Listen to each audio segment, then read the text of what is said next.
ہر زخم پر مکھیاں جمع ہو گئی تاکہ کوئی بندہ اپنے زخم کی پیپ نہ دیکھ سکے۔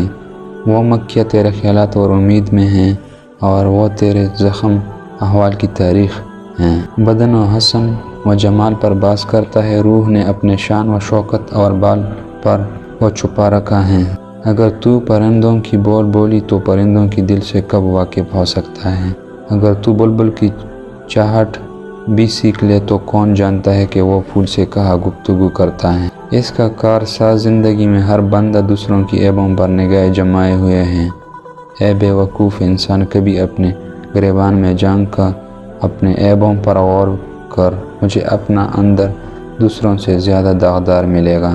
عقل مند اور عاقل انسان تکبر اور مستی اپنے دماغ سے نکال دیتا ہے جب وہ اپنے فرعون و قوم عود کا قصہ سنتا ہے۔ اللہ کا شکر ہے کہ اس نے ہمیں بعد کے لوگوں میں پیدا کیا اور ہم نے ان سزاؤں کے بارے میں سن لیا جو ہم سے پہلے لوگوں کو دی گئی۔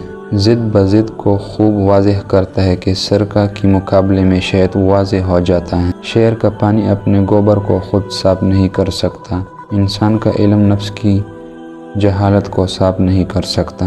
تو کہتا ہے کہ خدا مجھے یوں ہی بخش دے گا، تو اے اس کو شیطان کا فریب سمجھ جس نے تجھے بجا اور عمل سے غافل کرنے کے لیے سیٹیاں بجا رکھی ہیں۔